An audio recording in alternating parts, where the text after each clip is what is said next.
सज्जनों और देवियों, सदगुरु कबीर चर्चा में आप सभी का स्वागत है। सज्जनों, कबीर साहब को लोग सम्राट कहते हैं। सम्राट का मतलब होता है सबका राजा, सबसे बड़े पद पर। और कबीर साहब सम्राट इसलिए है क्योंकि कबीर साहब जो भी बातें करते हैं, जो कहते हैं समाज के लिए, वो सब समाज के हित में होता है, आत्म कल्याण के लिए होता है। तो हम ये जानेंगे कबीर साहब इतने बड़े महान संत होने के बाद भी वो किसकी पूजा करते थे। जब इतने बड़े तपस्वी हैं, महान संत हैं, सम्राट हैं, जरूर है कि वो किसी न किसी की पूजा तो करते होंगे। लोगों को ये प्रश्न है। भगवान गौतम बुद्ध ने किनकी पूजा की, वो कौन सी मूर्ति की पूजा किया? संत रविदास जी महाराज किस मूर्ति की पूजा किया? ऐसे आत्मचिंतन करने वाले संत बहुत हैं दुनिया में। वो किनकी पूजा करके महान हुआ है? सज्जनों,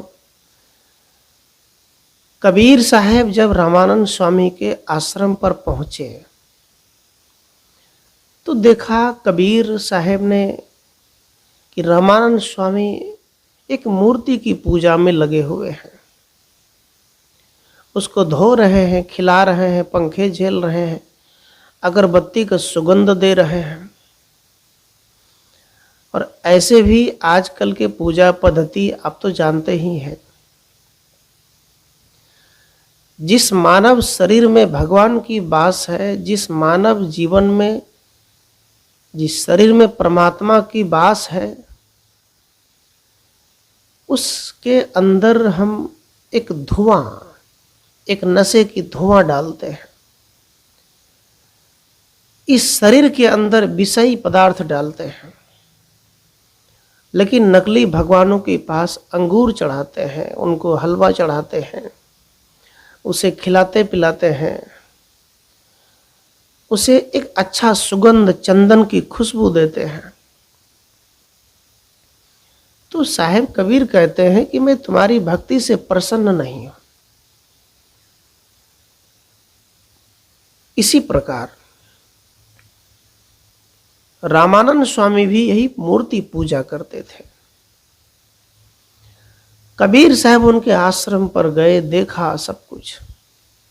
सज्जनों, लोग कहते हैं कि रामानंद स्वामी कबीर साहब के गुरु हैं, लेकिन कबीर साहब ने रामानंद स्वामी की आंखें कैसे खोल दी?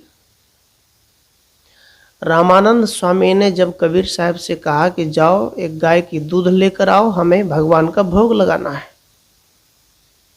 और रामानंद स्वामी तो कबीर साहब को आदेश दिए, कबीर साहब चले गए। बच्चे थे, कोई भजन करने नहीं देते थे, पढ़ने नहीं देते थे। आपको तो पता ही है, आज आप जिस ब्राह्मण के लिए लड़ रहे हैं, 3% ब्राह्मण पूरे हिंदू को नचा रहे हैं, आपको पता भी है उस ब्राह्मण ने आपके साथ क्या किया था? अरे कबीर साहब भक्ति नहीं कर सकते थे, पढ़ नहीं सकते थे, ज्ञान की चर्चा नहीं कर पाते थे, लेकिन एक माध्यम बना रामानंद स्वामी। वहां आश्रम पे थोड़ा देर रुका, देखा, समझा, बुझा, रख गए। कबीर साहब जब दूध लेने के लिए पहुंचा तो कबीर साहब को वहीं से ज्ञान खलबली मच रहा है। कबीर साहब मन ही मन सोच रहे हैं, ये रामानंद स्वामी क्या कर रहे हैं? कौन सी भगवान के भोग लगाएंगे?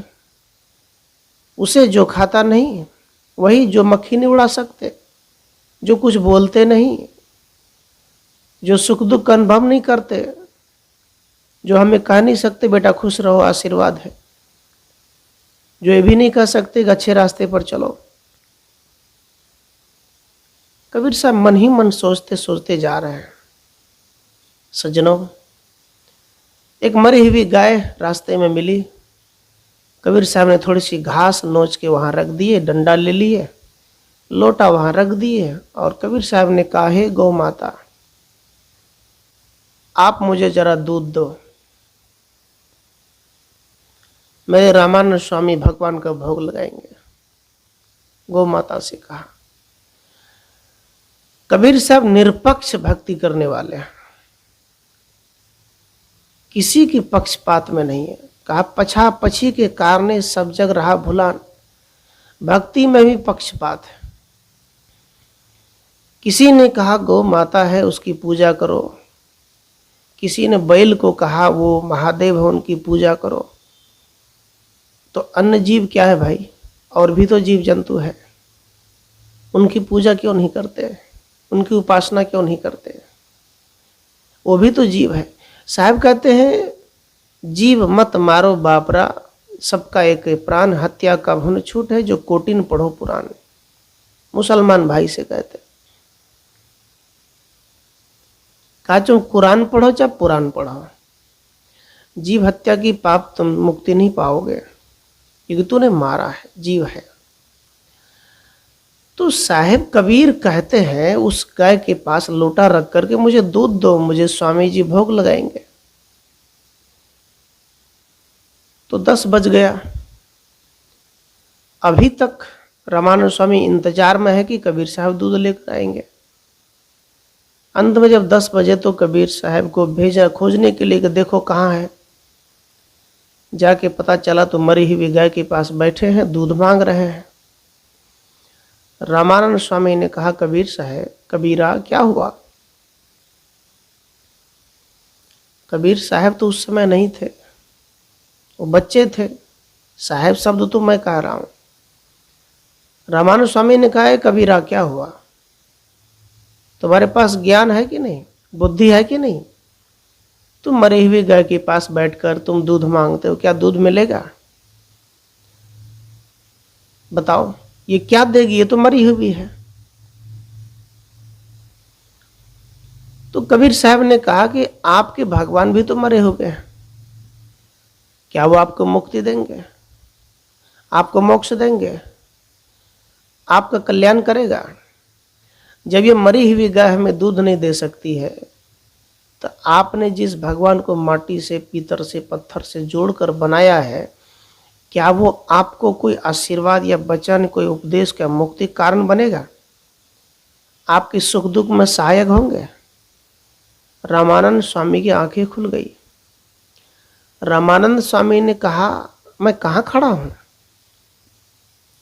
ये छोटा सा बालक कौन पुरुष है? ये आज तक मुझे ऐसी ज्ञान देने वाला कोई नहीं हुआ। और ये तब उपदेश दिया। रामानंद राम रस माते कहीं, कबीर हम कहीं कहीं था के। कबीर साहब कहते, मैंने आपको कहते कहते थक गया कि नकली भगवान आपकी मुक्ति नहीं देगा, आपको मोक्ष नहीं देगा, और आप उसी राम की पूजा करते हैं। दशरथ सुत हैं लोग कहीं जाना, राम नाम कमर में न जाना। दशरथ पुत्र राम को दुनिया ने जाना, लेकिन राम को नहीं जान पाया। वो तू है, तू जान अपने को। तुझे दुख हो रहा है, क्यों हो रहा है? पूछ, तेरे अंदर दुख का कारण है। बुद्ध कहते दुख है तो दुख का कारण है, कारण उसका निवारण भी है, वो तुम्हारे अंदर है, कोई बाहर नहीं है। तो कबीर साहब किसकी पूजा करते थे? क्या वो गुरु पूजा करते थे? भगवान गौतम बुद्ध अपने गुरु पूजा करते थे क्या? आप इतिहास उल्टा कर देख लीजिए, राम जी के पहले कोई मूर्ति पूजा नहीं थे। राम जी, दशरथ पुत्र राम जिसकी पूजा आप करते हैं, जिसको परमात्मा घोषित करते हैं, उन्होंने भी कभी किसी मूर्ति की पूजा नहीं की है। आप पढ़ लेना। और वाल्मीकि रामायण कोई कौन पढ़ता है? वाल्मीकि रामायण पढ़ो तो खोपड़ी खुल जाएगी, दिमाग खुल जाएगा। वाल्मीकि रामायण में राम जी एकदम मनुष्य की तरह साधारण है, राजा है। गोस्वामी तुलसीदास के रामायण में परमात्मा है। वो कहते कि राम ने सृष्टि बना दी। महादेव वाले, शिव वाले कहते कि शिव जी ने बना दिया। झगड़ा बढ़ गया भाई। हम कबीर पंथ कहेंगे कबीर ने बना दिया, झगड़ा बढ़ जाएगा। कबीर साहब कहते बूझो जानो पहले तर्क करो, क्या तुम बनाने की बात करते हो। राम भजा सो जीता। अरे जिसने राम भजन किया वो जीत गया, तर गया। तो कौन सा राम का भजन करते हो? तुमने तो किया ही नहीं। बस तुमको केवल पूजना है, थोड़ा पत्थर रख दो या पूजना है तुमको, केवल तुम्हारी मन की आस्था है, बस यही मान लेते हो। याद रखना, कबीर साहब समाज की पूजा करते थे, मानव की पूजा करते थे। सब घट मेरो साइया सुली सुनी सेज न कोय। कबीर साहब कहते हैं सब घट, प्रत्येक मनुष्य, प्रत्येक जीव के अंदर जो साईं विराजमान है, जीव विराजमान है, आत्मा परमात्मा विराजमान है, मैं तो बस उनको ही जानता हूं और मैं किसी चीज को नहीं जानता। सुनी सेज ना कोई। लोग कहते हैं कि भगवान पुकार सुनेंगे, अल्लाह पुकार सुनेंगे। चीटी के पग नूपुर नूपुर बाजे सो भी साहिब सुनता है। साहिब कहते जब चीटी चलती है ना, उनकी जो आवाज होती है वो भी साहिब सुनते हैं। मतलब उनकी कष्ट को सुनो, दुख को सुनो, पीड़ा को सुनो, वो है अंतरात्मा। तो कबीर साहब पूजा किसी के करते नहीं थे, वो मानव की पूजा करते थे। जब आप किसी के पूजने में लग जाते हैं तो ये समझते कि ये बस मेरे लिए है। अच्छा एक बात मान लीजिए कि मैं कबीर साहब के अनुयायी हूं, मैं कबीर विचारक हूं, और मैं पूरी दुनिया को ये कहूं कि चलो आप कबीर की मूर्ति बनाओ और पूजा करो। नहीं हो सकता, थोड़ा विरोधाभास हो जाएगा। तो कोई कहेगा देखो मेरा तो ये कृष्ण भगवान है, मैं इसकी पूजा करूंगा। कोई कहेगा मेरा तो राम भगवान है, राम की पूजा करूंगा। कोई कहेगा मैं कबीर भक्त हूं, कबीर की पूजा करूंगा। इसमें तो विवाद है भाई, इसमें तो झगड़ा है। कंपटीशन में पूजा करना है तो विवाद होगा। कंपटीशन में ही तो पूजा हो रहा है। मुसलमान कहता है कि मेरे मस्जिद में जो खुदा है वही बस जन्नत की मालिक है। राम वाले राम की नारा लगाते लगाते गली से गुजरते हैं, मुसलमान भी अल्लाह अकबर करके गुजरते हैं। कंपटीशन तो हो गया। और इस कंपटीशन में शांति नहीं है। आप देखते होंगे किसी कोई सरस्वती माता की पूजा करते हैं जो हिंदू लोग, 4 देवता की। अब बड़े बड़े डीजे रखते हैं। एक ने मूर्ति बैठाई, पड़ोस में एक आदमी और बैठा लिया, वो भी डीजे का साउंड जोर से खोल दिया, पूरे वॉल्यूम घुमा दिया। दोनों एक दूसरे की तरफ कट्टरवादी हो गए। मतलब दोनों दरवाजे पे सरस्वती माता ही है, लेकिन दोनों तरफ से डीजे जोर जोर से बज रहा है। ना तो ये उनका सुनना चाहते, ना वो इनका सुनना चाहते। फिर क्या होगा? अर्थात माता तो सरस्वती की है, ज्ञान की देवी, लेकिन तुम्हारे अंदर की ज्ञान की देवी तो बुझ गई। भक्ति का मतलब है शांति। भक्ति का मतलब है एकदम शांत, आवाज नहीं। तन थिर, मन थिर, वचन थिर, सुरत निरत थिर है। तन स्थिर करो, मन स्थिर करो, सुरत स्थिर करो, अपने आप को शांत करो।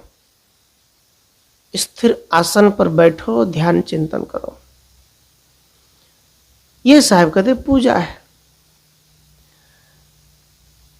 मुंडेर मतेरे भिन्ना, इस संसार में अनेक प्रकार के लोग हैं, लेकिन कबीर साहब कट्टरवादी नहीं हुए। कबीर साहब ने नहीं कहा कि तुम मेरी मूर्ति पूजा करो, मैं कबीरपंथी। मैं कहूंगा अरे भाई तुम कबीरपंथी हो जाओ, तुम कबीर साहब की मूर्ति की पूजा करो। क्यों मैं बोलूं, क्यों करवाऊं?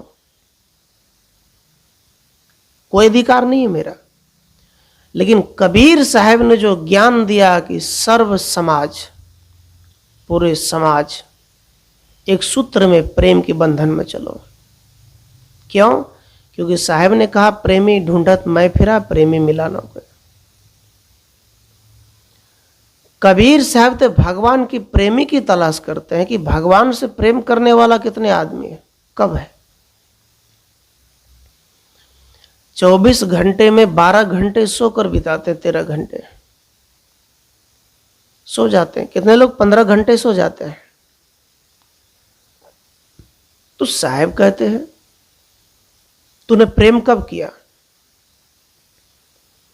रात सोने में बीत गई, दिन हुआ तो काम करने में, चुगली निंदा में बीत गए, बिगाड़ने में बीत गए, परपंच में बीत गए, झगड़ा परपंच में बीत गए। तूने भगवान से प्रेम कब किया? अर्थात भगवान से प्रेम करना मतलब तूने अपने लिए समय कब निकाला? कभी अपने आप को शांत किया, स्थिर किया, पवित्र किया, निर्मल किया, मन को मांझा? नहीं मांझा, अपना प्रेम भूल गया। साहब कहते प्रेमी ढूंढत मैं फिरा, प्रेमी मिला न कोई। प्रेमी की तलाश किया, सत्संगी की तलाश किया, भक्ति की तलाश किया, कोई जो है जो सच्ची बात करे, नहीं मिला। तो प्रेमी से प्रेमी मिले, विष से अमृत है। प्रेमी आदमी से यदि मिल जाता है कोई विष वाला आदमी, तो वो भी अमृत बन जाता है। और जो विष वाला आदमी विष से ही मिलेगा, प्रेमी आदमी विष से मिलेगा, तो फिर क्या होगा? विष में विष बढ़ता है, प्रेम में प्रेम बढ़ता है, भक्ति से भक्ति बढ़ती है। इसलिए सज्जनों, साहेब कबीर किसी की पूजा नहीं किया, किसी के सामने सर नहीं झुकाए। कबीर साहब कहते गुरु के पास सर झुकाओ, गुरु की उपासना करो। गुरु मूर्ति गति चंद्रमा सेवक नयन चकोर। गुरु मूर्ति भी चंद्रमा के समान है। गुरु की चरण रज अगर हम देखते हैं, उसके नजर डालते हैं, प्रकाश डालते हैं, उसके ज्ञान को स्पर्श करते हैं, तो जीवन चंद्रमा की तरह चमकते हैं, एकदम प्रकाशमान। तो साहेब कबीर तो गुरु के पुजारी है, गुरु के भक्त है। और क्या कहोगे? हम लोग किसके भक्त हैं? बरगाछी, पीपलगाछी, केलाबाड़ी, नकलियों के भक्त हैं। बरगाछी को पानी चाहिए, आम को पानी चाहिए, पेड़ पौधा केला को पानी चाहिए, तुम्हारी अगरबत्ती नहीं चाहिए। जितने भी पेड़ पौधा हुए हैं उनको पानी चाहिए ताकि वो अपना भोजन तैयार कर सके। तुम क्या देते हो? अगरबत्ती। क्या वो अगरबत्ती चाहिए? धान लगा दो, धान में अगरबत्ती दिखा दो, ध्यान हो जाएगा? एक विचार करो, सब्जी का खेती है ना, सब्जी खेती है। ऐसे ब्राह्मण से पूछिए, एक बात बताइए, आप तो कहते हैं कि वट वृक्ष की पूजा करिए, लेकिन उससे तो मेरा पेट नहीं भरता है, लेकिन ये हवा ऑक्सीजन देते हैं, धान चावल सब्जी ये तो हम खाते हैं, तो इनकी पूजा हम क्यों ना करें? अच्छी बात है ना। तो एक काम करो, धान लगा दो, अगरबत्ती दिखाते रहो दिन भर, धान हो जाएगा। सींचना पड़ेगा, घास निकालना पड़ेगा, कुछ खाद पानी डालना पड़ेगा। तो साहेब कबीर कहते हैं हम क्या करते हैं हमें पता नहीं, पूजा जानते नहीं, केवल पूजा करते हैं। भगवान गौतम बुद्ध ने बहुत भटका, भोजन छोड़ा, जल छोड़ा, फल फूल छोड़ा, सब कुछ छोड़ दिया ईश्वर प्राप्ति के लिए, भगवान की तलाश के लिए। कुछ नहीं मिला। अंत में पता चला जो खोज रहे हैं वो तो हमारे अंदर का स्वरूप है, मेरे हाथ में है। मेरे प्रश्न का उत्तर कस्तूरी कुंडल बसे, मेरे ढूंढत मन माही, तैसे घटघट राम है दुनिया जानत नहीं। साहब कहते घटघट राम है, दुनिया जानते नहीं, लेकिन राम को बाहर खोजते हैं, ईश्वर को बाहर खोजते हैं।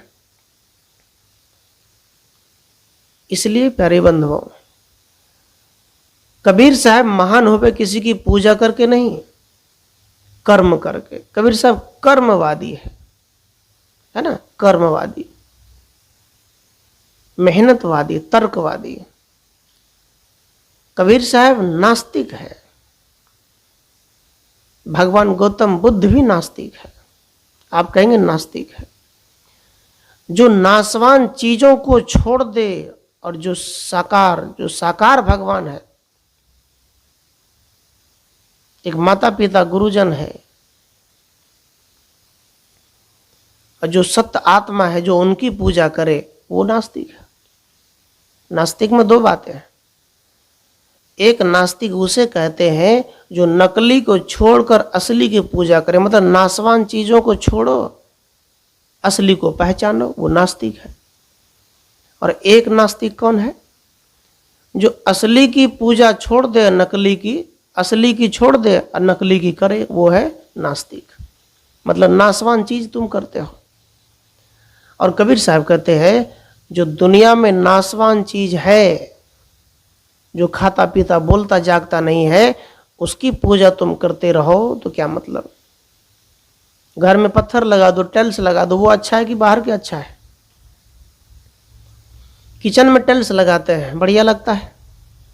हम किचन की साफ सफाई कर दो, अच्छा लगेगा। आप 100 ग्राम की पत्थर शिवलिंग रखते हैं, उसकी पूजा करते हैं, क्या मिलेगा? साहब कहते हैं चक्की पूजने की बात, पाथर पूजे हरी मिले तो पीस खा, सब कोई ले तासो ते चक्की भली जो पीस खाए संसार। पाहन पूजे हरी मिले तो मैं पूजूं पहाड़, तासो ते चक्की भली जो पीस खाए संसार। साहब कहते पाहन पत्थर पूजने से हरि मिलता है, भगवान मिलता है, खुदा मिलता है, सुख मिलता है, शांति मिलती है, मोक्ष भोग मुक्ति मिलता है। तो कबीर साहब कहते मजाक क्यों करते हो? बड़े पहाड़ उठा कर लाओ, उसकी पूजा शुरू करो। साहब तो ये कहते हैं पहाड़ उठा कर ले आओ, पूजा करो। करना चाहिए कि नहीं? उसकी पूजा करो, पहाड़ की पूजा करो। तो साहेब कबीर कहते हैं तासो तो चक्की भली, अरे आपके घर में जिसमें आप गेहूं पीसते हैं, रोटी खाते हैं, उसकी साफ सफाई करो, उसकी पूजा करो, जो संसार का जीवन चलता है। तो साहेब कबीर तर्कवादी है, और इस तर्क से हम सबको ज्ञान होता है। तो आप कहेंगे पूजा नहीं किया, नहीं, कबीर साहब ने किसी की पूजा नहीं किया, किसी के सामने झुके नहीं, ना अगरबत्ती जलाए। आजकल तो दिखावे की भक्ति है, केवल दिखावा। गले में हनुमान जी लटका है, पता चलता है कि सबसे बड़ा भक्त है ना। राम नाम की चादर है तो लगता है बड़े भक्त है, और ज्यादा गुंडागर्दी करें, अल्लाह अकबर के नारे भी लगाओ, मस्जिद में अजान दो, लेकिन कंकड़ पत्थर तो मारते हैं। दिखावा की भक्ति है। तो दिखावे की भक्ति से कबीर साहब प्रसन्न नहीं होना चाहते। कबीर साहब तो राम की तलाश में निकले, राम को जान लिया और रुक गया, समाज को भी चेता दिया।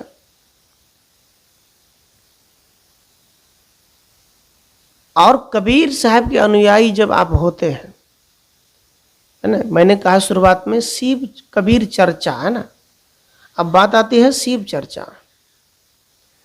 कबीर चर्चा है, शिव चर्चा है, दो चर्चा है, इसमें आपको कौन सा ज्यादा फायदा देगा? यदि आप कबीर चर्चा करेंगे तो भूत प्रेत आपको छू नहीं सकता है। कबीर चर्चा करेंगे तो आपको पिंडदान करने के लिए किसी गंगा में डुबकी लगाना नहीं पड़ेगा। यदि आप कबीर चर्चा करते हैं तो कोई आपको ठग नहीं सकता है। यदि आप कबीर चर्चा करते हैं तो आपको किसी भी प्रकार के चुड़ैल डायन का डर नहीं लगेगा, आप उसे ही मचार के खा जाओगे। शमशान घाट की यात्रा यदि तुम करोगे अकेले में तो तुम्हारा कोई कुछ नहीं कर पाए, क्योंकि तुम कबीर चर्चा करते हो। कबीर चर्चा करते हो तो जिंदा में तुमको स्वर्ग मिलेगा। कबीर चर्चा करोगे तो जिंदा में तुमको मुक्ति मिलेगी। कबीर चर्चा करोगे तो सभी बीमारियों से तुमको मुक्ति मिलेगी। यदि आप शिव चर्चा करते हैं तो आपको भूत प्रेत चुड़ैल डायन टोन्हा टुटकी काल जाल ये सब लगा रहेगा और उसमें आप मुर्गा परवा सबको खा जाएंगे। शिव चर्चा मतलब समझ रहे हैं ना, आप दुनिया में भटकोगे, लेकिन कबीर चर्चा में भटकाव नहीं है। कबीर चर्चा में साहस है, हिम्मत है, डर भगता है। हम किसी को डरा दे लेकिन हमें कोई डरा नहीं सकता है। कबीर चर्चा का ये महत्व है। कितने शिव चर्चा वाले हैं, पूछ लीजिएगा उसका भोजन कैसा है, खान पान कैसा है, लेकिन किसी भी कबीर पंथी को जाकर पूछिए क्या वो किसी जीव को खाया है। लेकिन शिव चर्चा वाले किसी भी जीव को नहीं छोड़ते, सबको खा जाते। तो ऐसी चर्चा करने से क्या मतलब है। अरे कबीर चर्चा में लगो, ज्ञान की चर्चा करो, सत्संग की चर्चा करो, तुम्हारे घर से काल जाल दूर हो जाएगा, खत्म हो जाएगा, कुछ नहीं हो सकता तुम्हारा। और जिस दिन तुम कबीर चर्चा करोगे उस दिन तुम्हारे घर में धन दौलत बढ़ेगा, पैसा बढ़ेगा, खूब बढ़ेगा धन दौलत। तो कबीर चर्चा का मतलब है समझदारी बढ़ाना, हिम्मत बढ़ाना, तेज बनना, चतुर बनना, तभी आप कबीर चर्चा में आगे बढ़ पाओगे। डरपोक आदमी कबीर चर्चा में नहीं जा सकता। डरपोक आदमी कबीर साहब की प्रवचन नहीं सुन पाएगा। और शिव चर्चा वाले ब्राह्मणवाद से झगड़े होते हैं, कबीर चर्चा वाले ब्राह्मण को लात मारते हैं, चलो भागो यहां से, तुमने ठेका लिया हिंदू का मुक्ति देने का। कबीर साहब कहते तुम खुद उठो जागो, चलो। मान लीजिए आपको यहां से दिल्ली जाना है और आपको रास्ता पता नहीं है, चल दिए घर से, कैसे पहुंचोगे। यदि कोई ले जाने वाला है साथ में तो लेके जाएगा। इसी प्रकार से आप मुक्ति के धाम में पहुंचना चाहते हैं, आप ब्राह्मण के पास जाते हैं, ब्राह्मण को खुद पता नहीं मुक्ति का धाम। आपको कबीर साहब जैसे गुरु चुनना होगा। फिर देखो आप अकेले ही मुक्ति धाम चले जाओगे, वो जिंदा में चले जाओगे। यदि तुम ब्राह्मण की हाथ पकड़ोगे तो मरने के बाद भी तुम्हारे कोई खानदान मुक्ति धाम में नहीं जा सकता है। इसलिए प्यारे बंधुओं, हम सबको कबीर चर्चा में बैठना चाहिए, सुनना चाहिए, उनके ज्ञान को स्मरण करना चाहिए। शिव चर्चा से कुछ नहीं होने वाला। कहते हैं शिव आज भी गुरु है, खाक गुरु है क्या। गुरु है तो यही है दुनिया की दशा, भांग पी लेना, गांजा के सोट मारना, सिगरेट का पीना, बोलबम जयकार करना, यही है शिव गुरु। कबीर साहब आज भी गुरु है ये कहो, अर्थात पूरी दुनिया में डंके की चोट पर देकर कबीर साहब ने छुआछूत को मिटाया, भरमजाल को मिटाया। तो गुरु कौन। तुमको पढ़ने लिखने का अधिकार दिलवाया, गुरु कौन। ब्राह्मण। ब्राह्मण नहीं हो सकता कभी। अरे तुमको तो शोषण किया। इसलिए सज्जनों, मैं निवेदन किया, कबीर साहब किसकी पूजा करते थे। कबीर साहब पीतर पाथर खुटा पहाड़ किसी की पूजा नहीं करते थे। कबीर साहब आत्मराम की पूजा करते थे। तुम्हारे अंदर, हमारे अंदर, सबके अंदर सबकी आदर करते थे और जात पात को मिटा करके सबको एक सूत्र में बांधना चाहते थे। वो है कबीर साहब। तो विचार आपको अच्छा लगा तो चैनल को सब्सक्राइब करें। आपके अंदर बैठे राम को 3 बार साहे बंदगी साहे।